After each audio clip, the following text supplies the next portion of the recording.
Olá, pessoal. Diogo Dutra falando aqui. Esse aqui é o nosso sexto episódio do Código Fonte, que é um podcast dentro do projeto Vila, onde a gente se provocou a explorar um pouco o que seria estar por trás da cabeça aí de uma turma da inovação, uma turma das startups. A primeira motivação veio a partir desse ecossistema que todos nós três aqui, eu, Thiago, Newton, a gente participa, é co-criador, Brasil e mundo, e uma certa surpresa desagradável ao ver um movimento muito claro de uma turma ali, principalmente do Vale do Silício, apoiando de maneira indiscriminada o governo Trump. E isso nos fez parar para pensar, para conversar, para refletir, para estudar.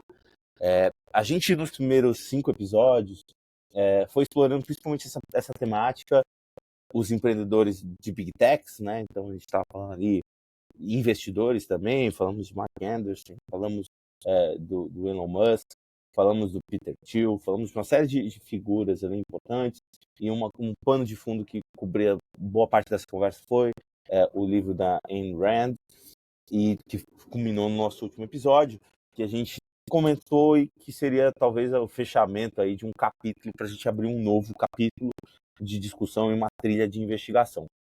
E esse episódio aqui já inaugura essa nova trilha de investigação. A gente tem algumas ideias de onde ela vai nos levar, mas ao mesmo tempo a conversa, as circunstâncias do que está acontecendo ao nosso redor vão ajustando esse caminho. No final do dia, assim, acho que a gente começa um pouco esse olhar para esse novo episódio, para essa nova série de episódios, né?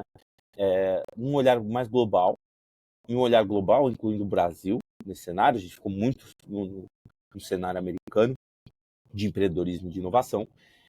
E a gente começa a reparar reverberações disso no ecossistema brasileiro. A gente começa a reverberar isso e perceber reverberações disso no ecossistemas de outros países, e uma análise aí que, inclusive, eu recentemente vim de uma viagem dentro de um ecossistema europeu, um evento de startups no ecossistema europeu, de perceber o que está acontecendo, o que as pessoas estão conversando, o que esse ecossistema está sentindo a partir dessas mudanças sensíveis, que no final do dia o nosso incômodo, e talvez eu comece com esse incômodo para passar a bola para o Padovô e para o Newton falar um pouco do que também reverbera nesses incômodos com eles, mas é do incômodo de perceber que alguns colegas nossos do ecossistema de inovação não têm percebido que o ambiente está se fechando. E a partir do momento que o ambiente está se fechando, a gente não consegue ter as mesmas condições para a gente inovar. E se a gente não tem as mesmas condições para inovar, a gente para de fazer o que a gente fez a vida toda, o que a gente está fazendo, nosso modo de não só de trabalhar e de operar no mundo, mas de ser, né? Então, isso para a gente é muito grave e nos assusta quando amigos colegas que estão nesse mesmo ambiente, nasceram nesse ambiente, não estão enxergando esse movimento e não estão, né, se posicionando ou com um certo grau preocupados em pensar em como agir, né? Eu acho que o call to action em termos de comunidade de inovação e startups global deveria ser o que a gente precisa fazer em termos criativos para poder nos desvencilhar, né? Ou sair ou desviar desse espaço, ou agir, né, para frear esse espaço que é uma onda de autocratização que a gente está vendo no mundo. Então eu vou passar primeiro, depois dessa introdução geral, passar um pouco para Thiago e Newton falarem um pouco desse incômodo, desse ecossistema, do que eles estão enxergando no geral, desse ambiente que se fecha mundialmente, e como esses ecossistemas eles estão enxergando e reagindo contra, ou estão reagindo ou não reagindo. E aí eu passo aí para uma série de perguntas. Vou chamar aí primeiro o Thiagão para dar o boa noite e fazer umas considerações iniciais, depois o Newton. Boa noite, pessoal. Fala, Newton, Diogo, tudo bom aí? É isso aí, Diogo. Bacana a sua introdução. Acho que a gente vem olhando muito para essa mudança de rumo, assim, né, do desenvolvimento tecnológico, de ambientes mais ou menos propícios para a inovação, né? A gente imagina que as empresas deveriam estar olhando mais para isso também, né? E a gente tem alguns feelings assim, né, do que pode estar vindo nos próximos anos, né? A gente vê fugas de alguns acadêmicos já dos Estados Unidos, a gente já vê alguns ambientes chamando, né, principalmente Europa, Canadá, Austrália, ali essa turma se posicionando já como tentando atrair esse pessoal, né, que são ainda os países que estão rumando para um ambiente democrático, né, para o futuro, assim, né? Com muitos riscos ainda, né? Acho que a gente tem que os riscos são altos em todos os lugares do mundo hoje, né? Mas eu acho que a gente precisa olhar com cuidado para isso aí. Fala, Newton, como que você está enxergando esses movimentos, Salve. e esse nosso incômodo com relação a tudo isso? Eu acho que o ponto que me incomoda, eu acho que o ponto que nos incomoda é essa dificuldade de se enxergar o risco que os sistemas de inovação correm quando há essa intensidade de ataque ao meio democrático. E por que, né? E por que empresários e empreendedores não, não, não, não ficam mais alertas ao quanto esse ecossistema está em risco? Uma coisa que eu vejo muito aqui nos Estados Unidos é que quando o sistema funciona bem, você nem nota a existência dele. Então parece que isso tudo é dado por obra e graça da natureza. Então, como se a possibilidade de inovar, trocar ideias, financiar ideias, cumprir acordos, o nível de colaboração que existe entre universidades e empresas, isso tudo fosse por obra quase de que divina, como se fosse assim uma lei da natureza, uma lei da gravidade. Então, pessoas não refletem muito sobre que condições especialíssimas, na verdade, fazem com que isso funcione. Né?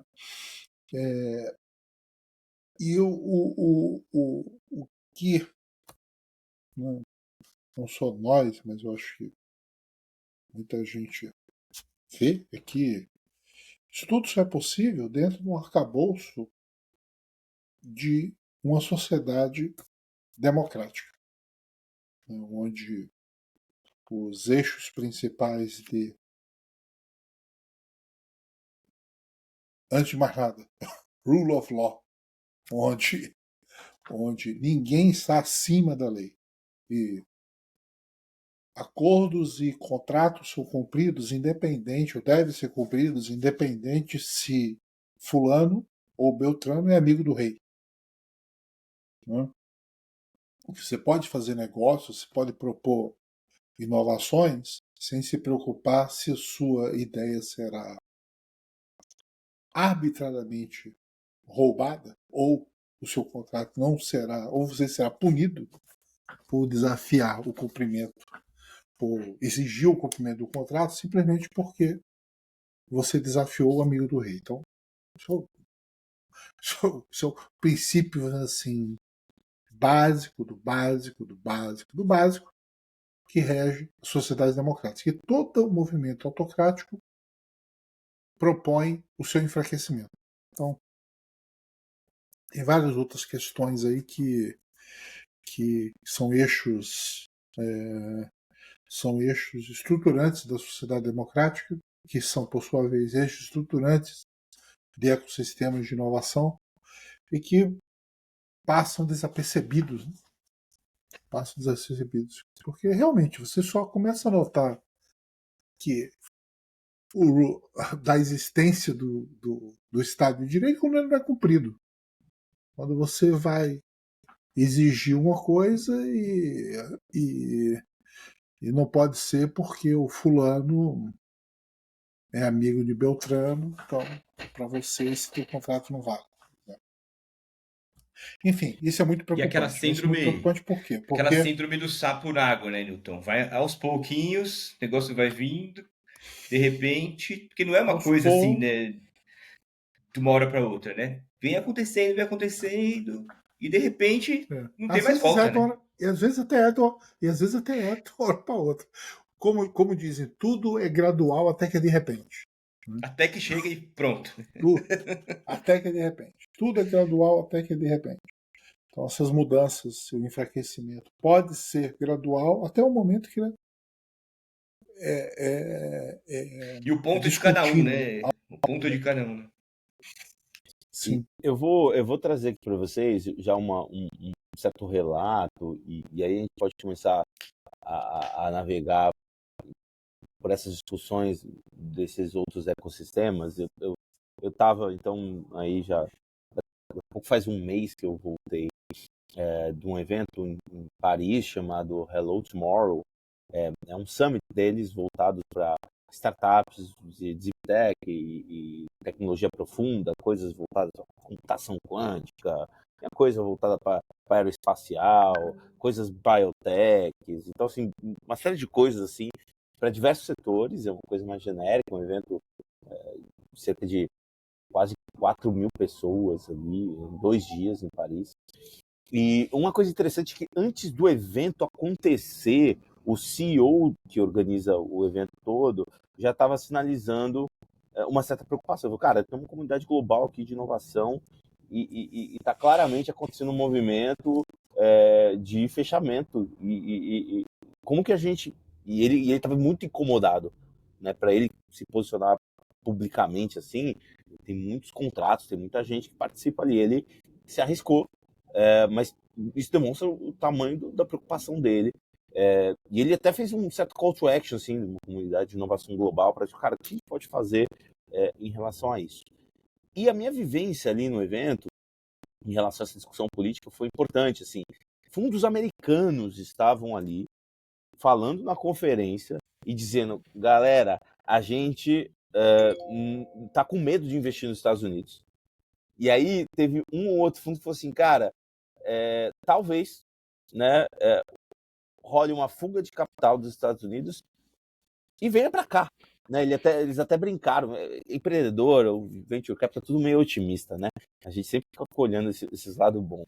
E aí a turma fala assim, cara, Trump pode gerar um plano Marshall novo para a Europa, porque vai ter uma fuga de capitais. Né? O Padovan citou fuga, inclusive, de acadêmicos, né? Então, fuga de cérebros. Acho que, se não me engano, foi a França que colocou, ou foi algum outro país que citou, venham cientistas, se vocês não estão sendo bem-vindos nos Estados Unidos, venham para cá.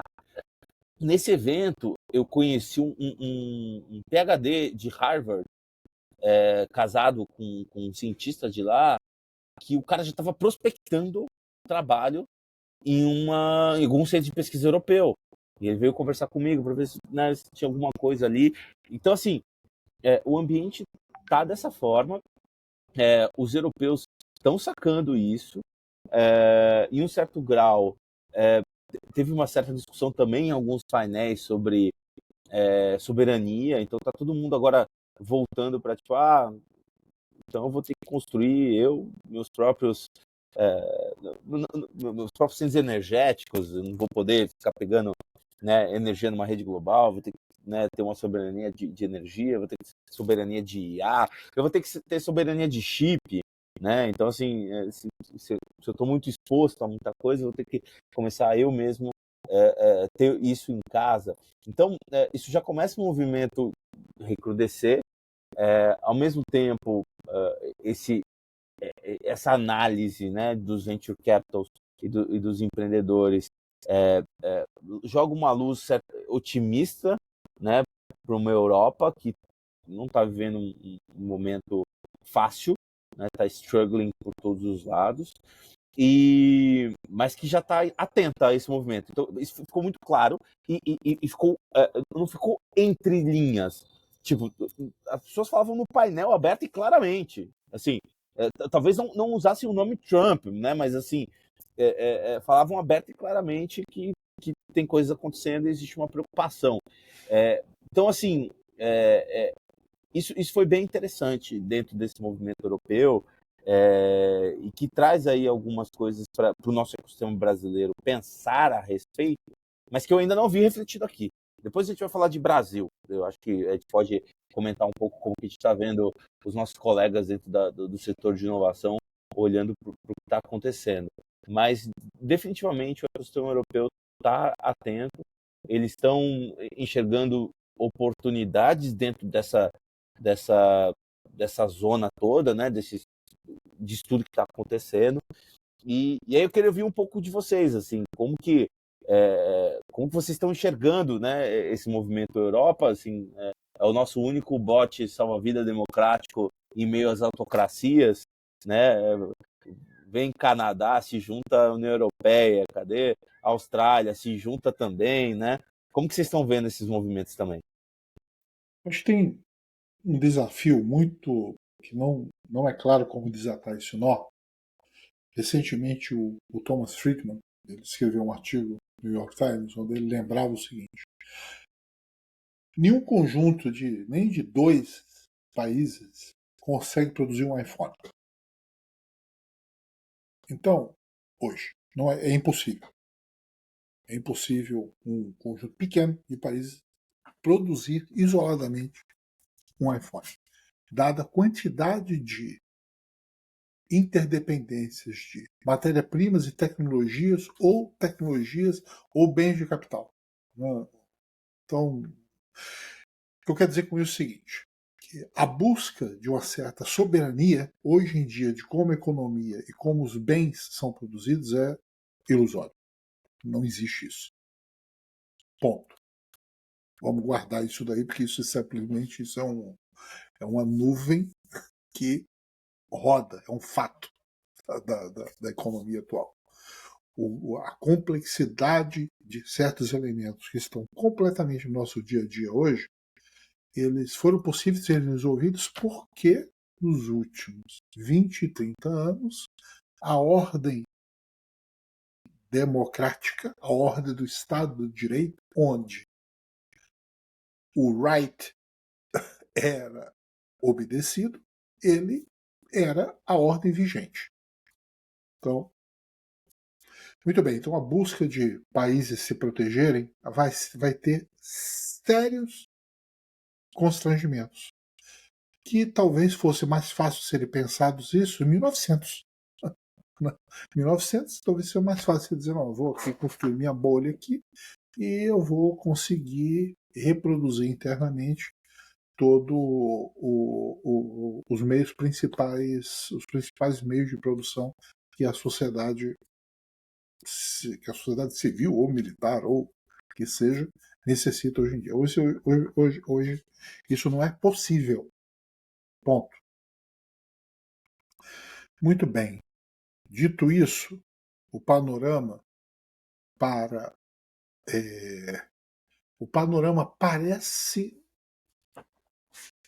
Como é que então as democracias elas sobrevivem a um ataque coordenado das autocracias, quando as autocracias, de maneira geral, elas se comportam da seguinte maneira: dane-se que a economia vai entrar em parafuso, dane-se que vai ter inflação, dane-se que o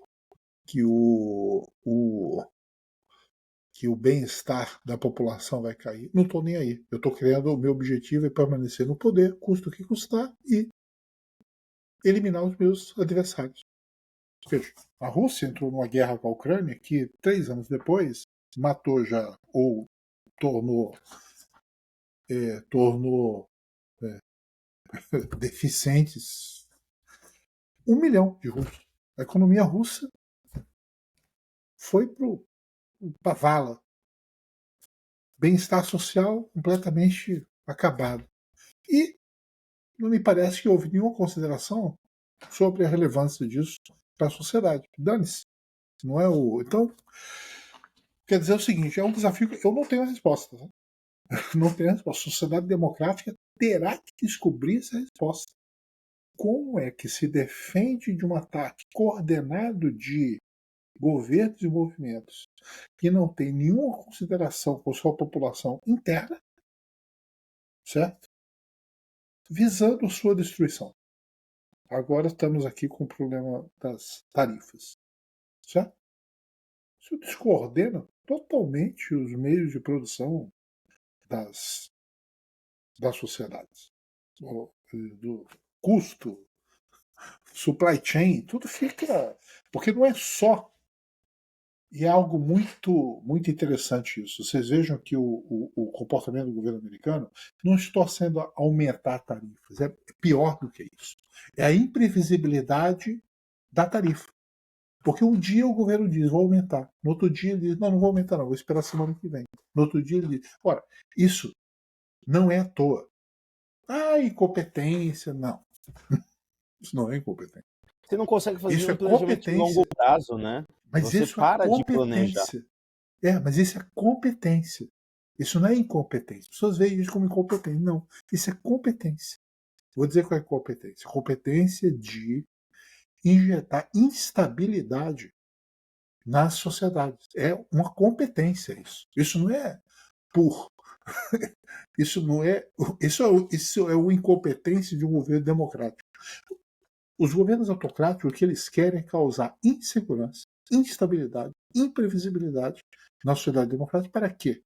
O mal-estar aumente, logo a insatisfação aumente, e aí gere oportunidades para as sociedades democráticas europeias e canadenses entrarem em um certo nível de estresse econômico. Então, e internamente também. Não tá em jogo. Então, o que eu quero dizer de novo com isso? É sair dessa encruzilhada, defender a sociedade e os ambientes de inovação vai ser algo que vai precisar de muita inovação.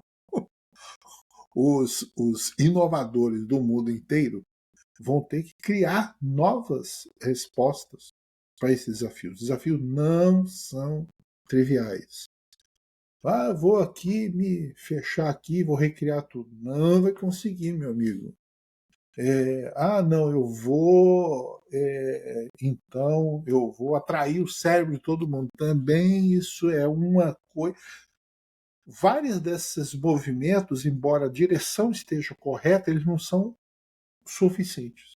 Não vai dar para a gente.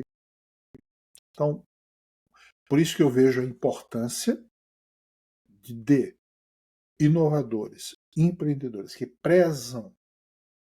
Não preciso nem prezar por algo mais abstrato, algo mais vou nem apelar para nenhuma ética nem moral. Se preza por empreender, se preza pela sua capacidade de gerar novas ideias, essas pessoas deveriam estar o mais rápido possível se articulando para poder polinizar novas soluções, meu amigo, porque vai ser necessário um monte de inovação para nós sairmos do buraco onde nós estamos. E Padovan, a gente fez inclusive uma conversa essa semana um pouco sobre esse ambiente. Você tem acompanhado também esse movimento da Europa, tem acompanhado essa questão que a gente está falando dos cérebros, está acompanhando o movimento canadense. Como que você está enxergando isso dentro desse panorama que o Newton colocou? E assim como o Newton falou que não tem resposta, esse CEO do evento da Hello Tomorrow também não tinha resposta, mas ele foi para um clamor, precisa tentar fazer alguma coisa, né? Até o próprio Newton, em algum momento, numa conversa privada nossa, falou, cara, a gente vai ter que usar o método da startup aí, de try and error, de coisas novas, para a gente ir testando o que der para ser testado, para ampliar esse espaço democrático contra todos esses ataques que estão sofrendo. Mas como que você está enxergando, o Padovão, esses movimentos de ecossistema de inovação mundial e o que talvez dê para a gente ensaiar nesse processo? Legal, tava anotando um monte de coisa aqui enquanto, Newton, você falava, assim, né? E refletindo um pouco, acho que sim, acho que a inovação acho que vai dar vários passos para trás, assim, né? A gente vai ter que começar a pensar em inovar em outro nível, né? A gente já estava, quando estabeleceu, né, nesses últimos anos, esses vários ecossistemas de inovação Uma globais mais sociedade abertos. em rede, né? Uma sociedade em rede mundial, né? Exato, a gente estava com vários ambientes, vários ecossistemas interagindo, né, desenvolvendo tecnologias, inovando, pensando em melhoria em qualidade de vida, economia e tudo mais, né? A inovação vai ter que ser em outro nível agora, a gente vai ter que começar a reconstruir isso eventualmente, né? Então, mais lá na frente, pensando no que a gente estava pensando há 5, 10 anos atrás, né? Parece que a gente voltou no tempo mesmo, assim, né? Tudo que a gente construiu está meio que desabando, a gente vai ter que reconstruir ecossistemas mesmo, né? Não, muitas vezes não é nem a solução em si, mas é essa rede, né? As pessoas conversando novamente, de outra forma, com outros objetivos, né? Mudou, a coisa está mudando bastante, assim, né? E a gente vem conversando com muita gente aqui presencialmente, na internet também, em grupos, né? E eu sinto que a turma acha que tecnologia é imune a tudo isso, assim, né? Tipo, não, vamos aprender a tecnologia aqui, vamos continuar aqui desenvolvendo as coisas, e parece que é imune, assim, a todo esse movimento que está acontecendo muitas vezes, né? E é um pensamento, no mínimo, inocente, assim, né? De a gente imaginar que isso não está acontecendo. A gente estava falando essa semana sobre um caso da Polônia, que entrou em rota de colisão ali com o Starlink, né, com o Elon Musk, publicamente, assim, né? O ministro de Relações Exteriores da Polônia, o senhor Radoslav Sikorski, ele publicamente entrou em rota de colisão com o Musk, assim, né? Porque o Musk falou que estava provendo toda a internet para a Ucrânia, né? E ele falou, não é bem assim, não. A Polônia está pagando tudo esse serviço aí que você está prestando, né? Então, isso gera uma reflexão. Não dá para depender desse sistema, né? A Europa vai ter que construir seu próprio Starlink, eventualmente, nesses próximos anos, assim, rapidamente, assim, né? Esse é um caminho que a gente imagina. E esses fluxos, já passo para você, Diogo, esses fluxos de startups e tecnologia que a gente via muito, talvez, saindo da Europa, indo para os Estados Unidos, né? Que era isso que acontecia muitas vezes, né? A coisa surgia na Europa, ganhava uma escala e batia num teto e tinha que ir para os Estados Unidos para ganhar mais escala, atingir mais fundos, porque, obviamente, é um mercado muito maior e com muito mais apetite a risco, né? E o que a gente está falando é que talvez esse negócio esteja mudando de lado, assim. E é legal a turma de tecnologia e inovação perceber essa mudança, assim, né? Então, agora talvez o fluxo está indo ao contrário, assim, né? Mas, como eu disse, em outro nível, assim. Não é no nível que a gente estava 5, 10 anos atrás. É no nível mais básico, assim, da inovação, né? Um nível mais de reconstruir confiança mesmo em relacionamento para que as coisas possam eventualmente melhorar, não sei quando, assim, muito tempo, daqui a muito tempo, assim.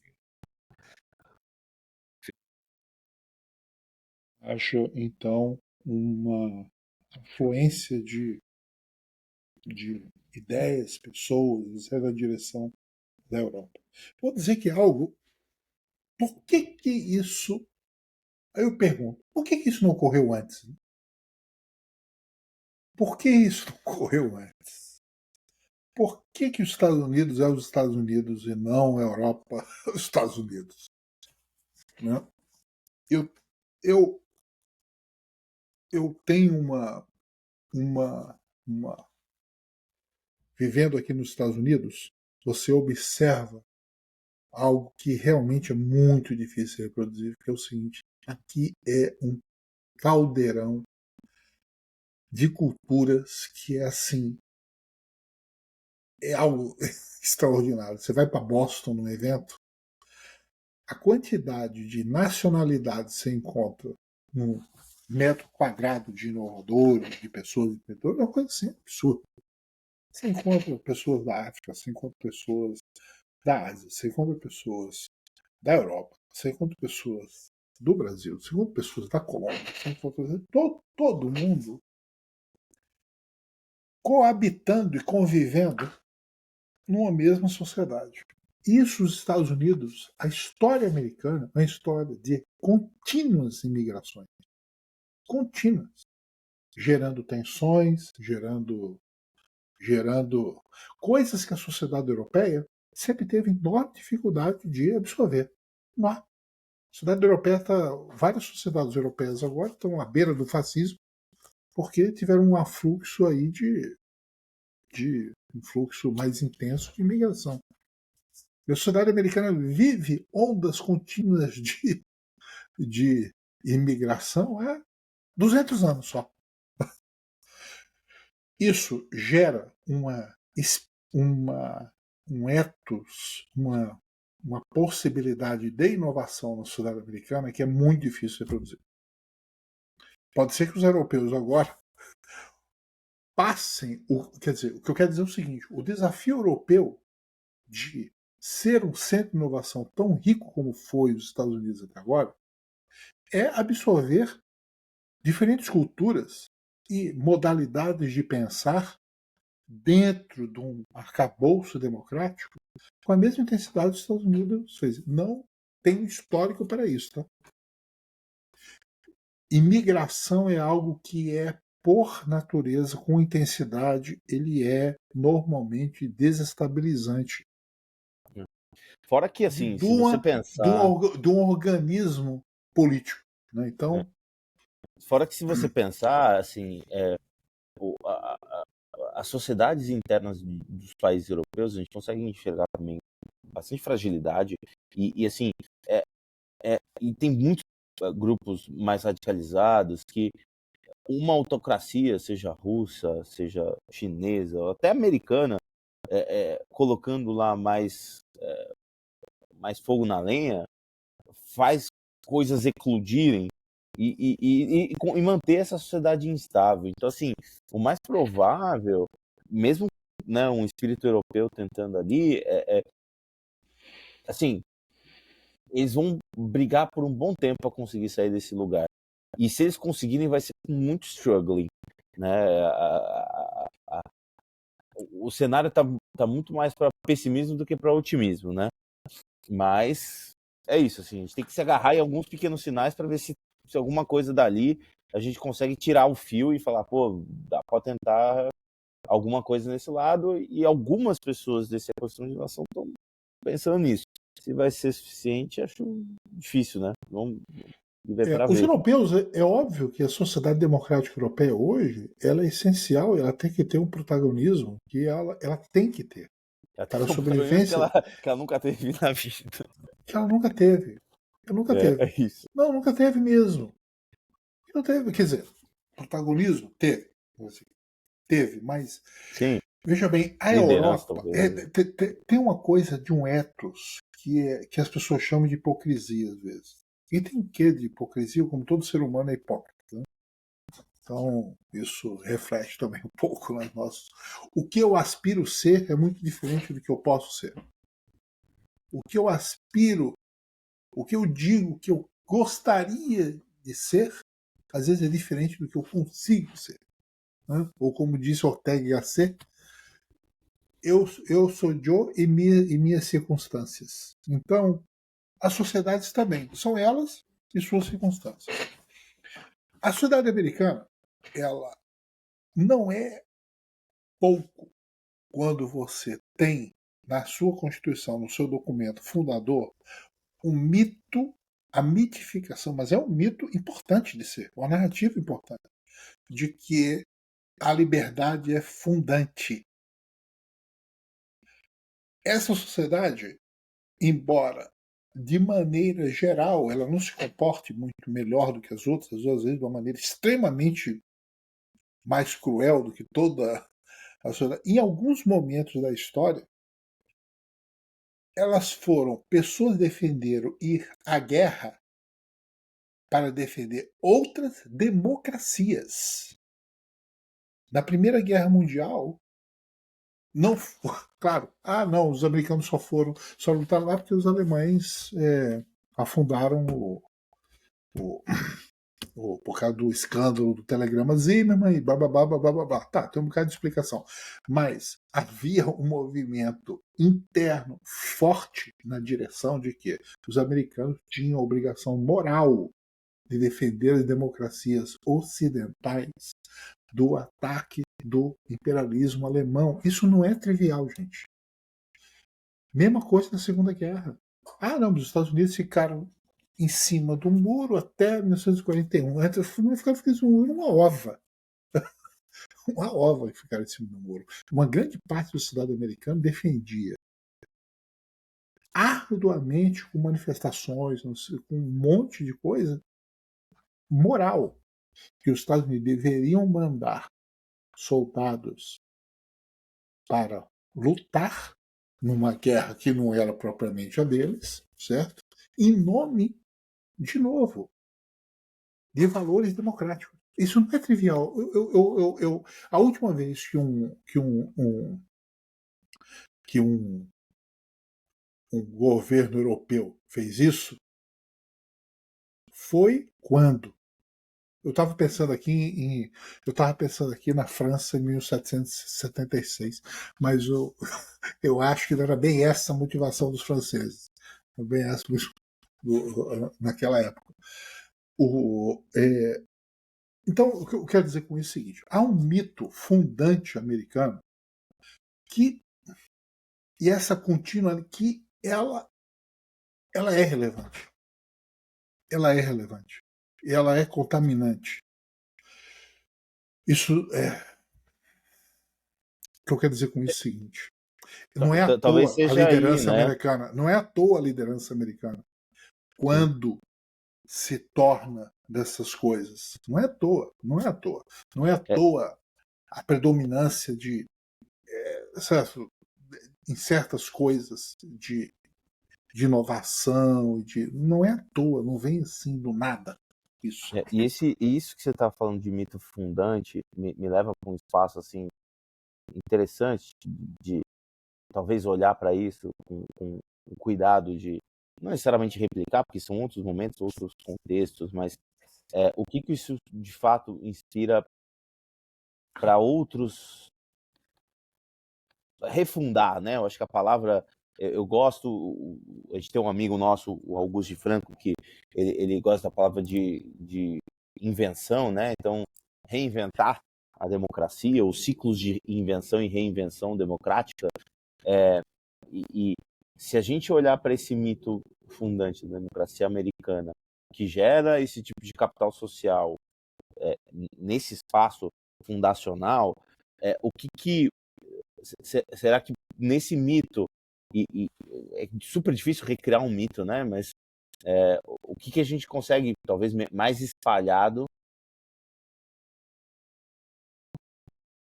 decorrer a partir disso, né? Talvez o espaço inovador venha desse, não tentar replicar esse processo, mas fazer de outro jeito, a partir dessa ideia de genealogia, de como essa coisa nasceu. Eu acho que a gente não vai ter a resposta aqui, não é nem jogar essa ideia para a gente debater aqui, mas me veio um pouco essa sensação de pensar nesse ponto que eu estou trazendo e a partir disso ser um germe para a gente reinventar, refundar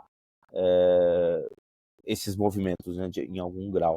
Mas só para a gente não passar muito nosso tempo, eu vou fazer uma última jogada com vocês em relação ao nosso ecossistema aqui brasileiro de inovação, de empreendedorismo. Eu vou trazer um pouco a minha sensação de alguns espaços de conversa que eu tenho tido e o choque que eu tive ao acabei de escrever o evento que eu estava, a turma falando seriamente sobre esse assunto. E aqui no Brasil, além de não falar seriamente, em algumas conversas foram quase que evitados um pouco discussões políticas, que é um comportamento já mais antigo, recente e antigo nosso, de não falar sobre política em ambientes de trabalho, né? Sei lá, isso vai dar polêmica, não vamos falar, deixa quieto, né?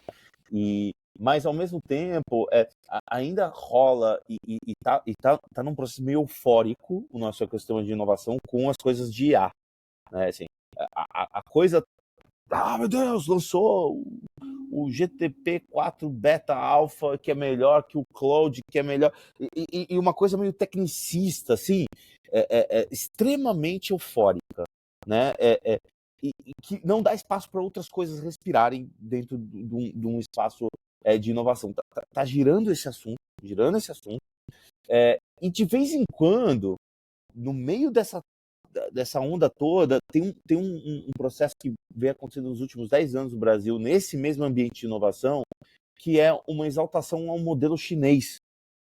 Uma coisa de planejamento central, extremamente voltada para uma inovação incremental e saltos incrementais, que leva a uma associação muito direta e ingênua de, planejamento central leva mais economia leva melhor qualidade de vida, então, né, deveríamos todos estar pensando em planejamento central. E talvez até seja isso que o próprio Musk, Trump, todo mundo está fazendo, né? Vamos disputar com a China, com a IA, então a gente precisa centralizar tudo e ter um planejamento central nesse tipo de coisa. Então, tem um amigo nosso também, o Renato, que falou assim, cara, parece que os Estados Unidos está se orientalizando, né? Então, os Estados Unidos tá começando a adotar um pouco do modelo chinês democrático, né? Então, como que vocês estão enxergando esse debate aqui, nesse ecossistema nosso? Vocês também estão assistindo essa mesma pegada que eu, uma certa alienação e uma outra vibe ainda com essa coisa do modelo chinês, que se debate da turma americana ainda é pouco, né? Assim, mesmo o Musk, eu tenho visto sendo pouco falado ou criticado ou colocado nesses ambientes e, bom, eu tenho bastante preocupação, né, do nosso ambiente de inovação tá nesse espaço, mas queria ouvir um pouco de vocês. Sei que o Newton está mais distante, mas ele está muito ativo dentro da comunidade Brasil, então eu acho que ele também tem alguma visão sobre isso. Não, deixa eu pegar, depois eu passo para o Newton, que tem vários insights sobre tudo isso que você falou aí, Diogo. E para mim é muito contraditório essas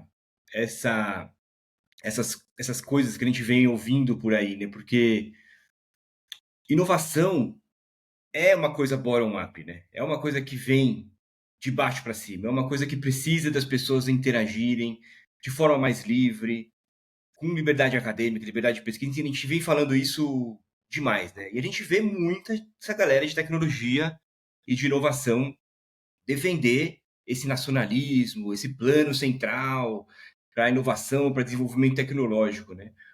É muito contraditório, para dizer o mínimo, assim, né?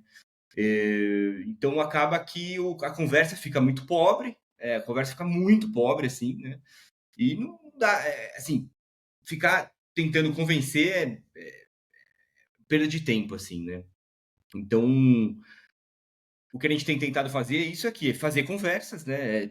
Acho que é isso que a gente está tentando fazer, provocar conversas, juntar as pessoas, conversar cada vez mais, reconstruir esses ecossistemas de confiança, assim, né? E para que a gente possa resgatar esse espírito da inovação, que eu acho que está perdido aqui nesses ambientes esses ecossistemas de inovação e tecnologia aqui brasileiro, assim. Esse espírito da inovação está perdido, assim. A gente não está... O que a gente ouvia falar 10, 15 anos atrás, que era as sociedades em rede, as sociedades mais distribuídas do que centralizadas, que aquilo era uma sociedade mais resiliente, iam trazer as soluções mais inovadoras e mais sustentáveis. O que a gente falava há pouco tempo atrás, 10, 15 anos atrás, se perdeu completamente, assim, né? Em pouco tempo. É impressionante mesmo quando a gente pensa na velocidade que esse conceito foi se esvaziando, assim, durante esses 10, 15 anos para trás, né? E a gente vem falando muito sobre a possibilidade e a capacidade das autocracias de lidarem com problemas complexos, né? Então, problemas ecossistêmicos mesmo, energia renovável, economia, tudo isso são problemas complexos que precisam de colaboração, precisam de cooperação, precisam de confiança, né? E essa turma e todo mundo que trabalha com inovação e com tecnologia também está olhando para isso, também está olhando para resolver problemas energéticos, sustentabilidade, problemas de ecossistema, economia, política, eventualmente também, né? Então, mais uma vez, fica um discurso muito contraditório, para dizer o mínimo, assim, né? A gente está falando sobre problemas que precisam de cooperação e a gente está, ao mesmo tempo, defendendo um sistema que não permite auditoria, que não tem o um mínimo de transparência, né? Então, chega num teto, assim, que as autocracias batem, que eles não conseguem cooperar num nível global, né? Então, eu acho que a minha percepção é isso, no mínimo bem contraditório, assim, o caminho da inovação e as conversas que a gente vem ouvindo nesses ecossistemas, nesses ambientes de tecnologia e inovação aqui no Brasil. E como que está aí sua percepção, Newton? Um pouco mais distante, operando nos Estados Unidos e Então, percebendo eu essa acho. Tem dois comentários. Um é mais curto, que a gente pode tratar em outro assunto sobre. Eu discordo da visão de que os Estados Unidos têm se inspirado no modelo, está se orientalizando. O movimento autocrático americano é bastante original, bastante diferente do chinês, mais agressivo que o chinês, mas ele não é uma cópia do modelo chinês. É uma originalidade ruim, mas é algo. Podemos tratar sobre isso daí em outro só para achar um ponto importante dos comentários que a gente fez aqui. Eu acho que talvez a gente possa algo também para especular aqui, aprofundar nas próximas conversas, é o, o ambiente de inovação brasileiro, vou chamar assim, um ambiente de startups e ele foi muito influenciado pela cultura do Vale do Silício. Em tudo. E o que o pessoal aprendeu? Aprendeu muitos instrumentos. O que o pessoal trouxe? Os instrumentos que naturalmente surgiram nos Estados Unidos com mais intensidade na década de 70. Venture capital, blá, blá, blá, os instrumentos. Então, se dá muita importância não que os instrumentos sejam não relevantes, tá? São muito relevantes. Para você ter um ecossistema de financiamento, um ecossistema protegido por um arcabouço jurídico, um ecossistema que proteja o investidor, né? Todas essas coisas aqui nos Estados Unidos desde 1800. E o que mudou foi a intensidade disso a partir da década de 70 pela aceleração da economia e dos meios de produção que eram criados aqui nos Estados Unidos. As grandes revoluções de inovação foram criadas aqui nos Estados Unidos, nos últimos. Se você pegar as últimas grandes inovações que mudaram o modo como a sociedade opera, vive, né? Como é que eu vivo? Como é que eu vivo sem um iPhone? Né? Como é que eu vivo sem isso daqui, o computador que está na minha frente? Tudo isso foi criado dentro do ambiente de inovação americano. Então, a intensidade daqui, ela levou ao surgimento cada vez mais intenso de certos instrumentos de fomento disso, daquilo, dali. Bom, os outros países, eu acho que alguns deles, muito bem, eles aprendem e trazem certos instrumentos. Mas aí fica tipo assim, é como se a pessoa tivesse, em vez de ouvir o canto do passarinho, ele está prestando atenção no bico dele. Claro, o bico tá ali, é importante, etc. Mas eu acho que o ambiente de inovação brasileiro, ele presta muito pouca atenção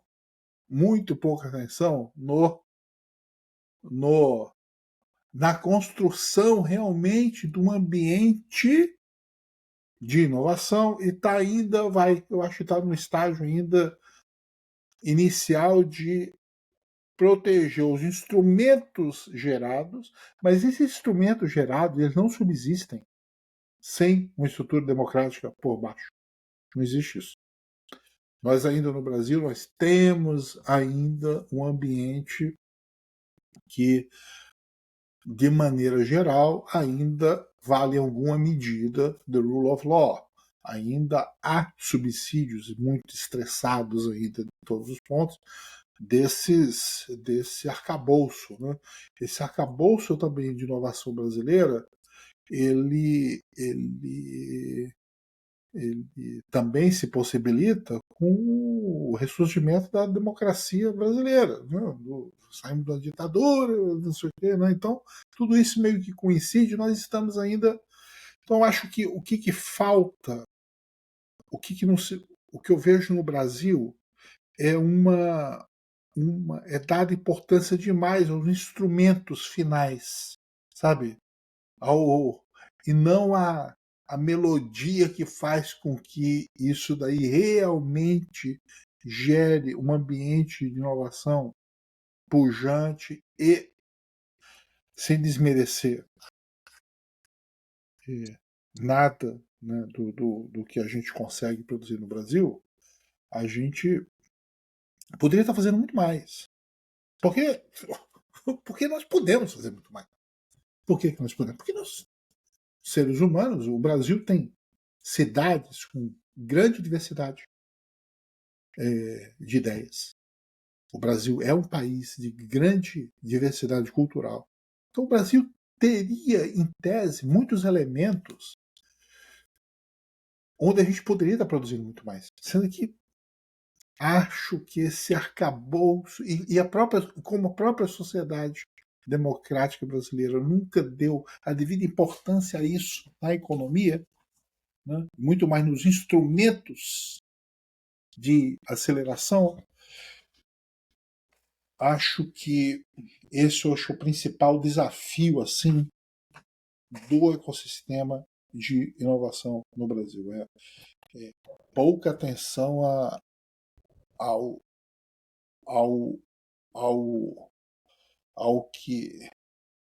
ao canto do passarinho e muita importância à penugem da pena, né? Da arara. A cor da pena do passarinho. E, assim, indo para um certo fechamento e pegando, talvez, esse fio que deve conduzir um pouco as nossas próximas conversas, eu acho que, assim, pode ser um exercício legal, meio antropológico, meio...